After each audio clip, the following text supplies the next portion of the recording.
السلام علیکم ورحمۃ اللہ۔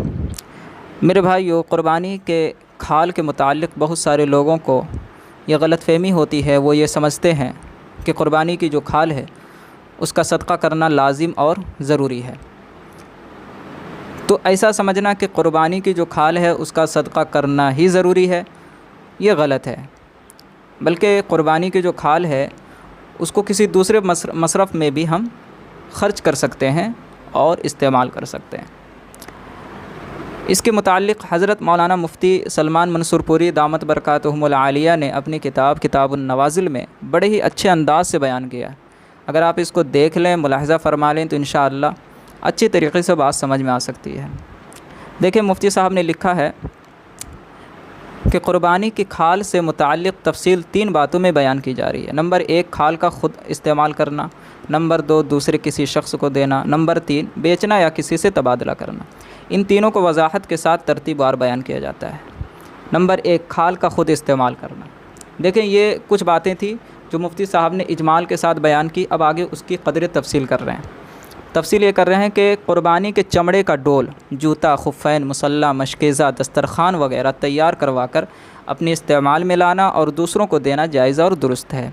کہ اگر ایک انسان چمڑا ہے اور قربانی کی جو کھال ہے اس کو خود استعمال کرنا چاہتا ہے تو وہ جس طریقے سے چاہے استعمال کر سکتا ہے۔ مصلی بنا سکتا ہے، اس کا دسترخوان بنا سکتا ہے، اس کا خفین بنا سکتا ہے، مشکیزہ بنا سکتا ہے، ڈول بنا سکتا ہے، جو بھی چاہے اس کی مرضی وہ بنا کر اس کا استعمال کر سکتا ہے۔ دوسری بات جو مفتی صاحب بیان کر رہے ہیں اور تفصیل کر رہے ہیں کہ قربانی کی کھال دوسرے کو دینا، اس کی تفصیل کر رہے ہیں کہ قربانی کی کھال فقیر اور امیر، مسلم اور غیر مسلم سب کو دینا جائز ہے، لیکن کسی چیز کی اجرت میں دینا جائز نہیں۔ لہٰذا امام، مؤذن اور مدارس کے مدرسین، ملازمین کی تنخواہوں میں دینا جائز نہیں، لیکن اگر کوئی بطور ہبہ دے دے تو ان کی کھالوں کو لینا اور فروخت کر کے اپنے استعمال میں لانا جائز اور درست ہے۔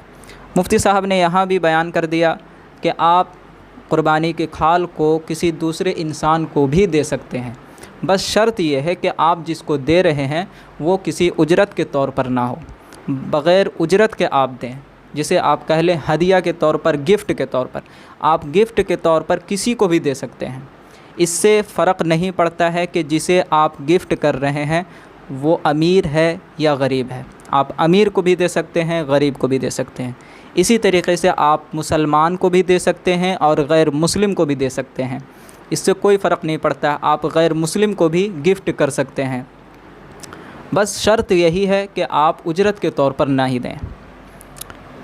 رہا یہ مسئلہ کہ آپ جسے گفٹ کر رہے ہیں، مثلا امیر، غریب، مسلمان، غیر مسلم، جسے آپ گفٹ کر رہے ہیں، تو کیا وہ انسان جب چمڑا لے گا تو اسے بیچ کر اور اس کی قیمت جب اسے ملے گی تو کیا اس سے فائدہ اٹھا سکتا ہے؟ تو مفتی صاحب نے اس کو بھی کلیئر کر دیا ہے کہ بالکل اس سے فائدہ اٹھا سکتا ہے، اس کے لیے کوئی حرج نہیں ہے۔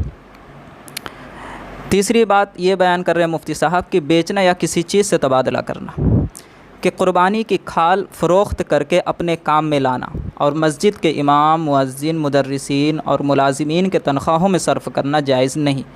اس کی قیمت غریبوں پر صدقہ کرنا لازم اور ضروری ہے۔ جن چیزوں کو باقی رکھ کر نفع اٹھانا ناممکن ہو، کھال کا ان سے تبادلہ جائز نہیں۔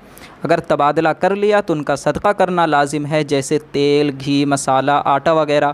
اور جن چیزوں سے باقی رکھ کر نفع حاصل کرنا ممکن ہو ان سے تبادلہ جائز ہے، جیسے جانماز وغیرہ، اور اسی طریقے سے کپڑا وغیرہ ہے۔ دیکھیں، مفتی صاحب نے یہاں بھی بات اچھی طریقے سے سمجھا دی ہے، لیکن اس کو تھوڑا سا اور سمجھ لیں کہ قربانی کی جو کھال ہے اس کو تو آپ بیچ نہیں سکتے ہیں، بیچ کر اس کی قیمت وصول کر کے آپ نفع نہیں اٹھا سکتے ہیں۔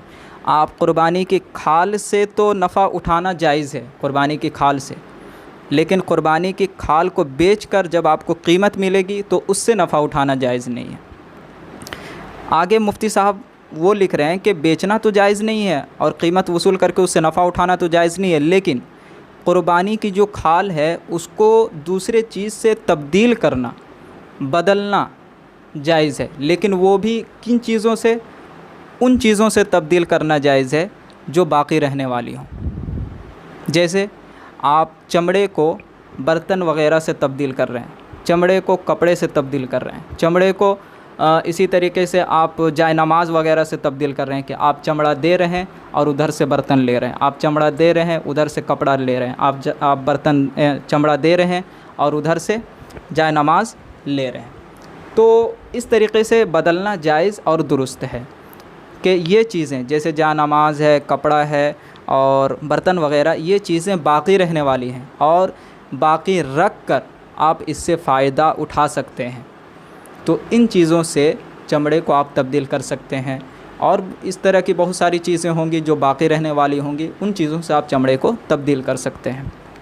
لیکن جو چیزیں باقی رہنے والی نہ ہو، بلکہ اگر آپ اس سے فائدہ اٹھائیں تو وہ ختم ہو جائے، جیسے ہی فائدہ اٹھائیں آپ ختم ہو جائے، وہ باقی رکھ کر آپ اس سے فائدہ نہیں اٹھا سکتے، تو پھر چمڑے کو اس چیز سے تبدیل کرنا جائز اور درست نہیں ہے۔ جیسے گھی ہے، مسالہ ہے، تیل وغیرہ ہے، یہ سب چیزیں ایسی ہیں، آٹا وغیرہ، یہ سب چیزیں ایسی ہیں کہ یہ باقی رکھ کر، اس کو باقی رکھ کر آپ نفع نہیں اٹھا سکتے ہیں۔ آپ اس سے نفع اٹھائیں گے، فائدہ اٹھائیں گے تو ظاہر سی بات ہے وہ ختم ہو جائے گی۔ آپ تیل کا استعمال کریں گے، آپ تیل سے فائدہ اٹھائیں گے تو وہ تیل ختم ہو جائے گی۔ اسی طریقے سے آپ آٹا کا استعمال کریں گے، آپ آٹا سے فائدہ اٹھائیں گے تو وہ فوراً ختم ہو جائے گی۔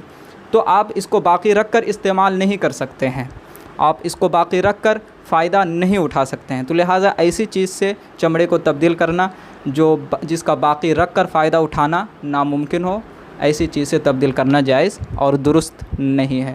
اسی بات کو مفتی صاحب نے تیسرے نمبر میں بیان کیا تھا۔ امید ہے کہ آپ لوگوں کو بات سمجھ میں آ گئی ہوگی۔ السلام علیکم ورحمۃ اللہ وبرکاتہ۔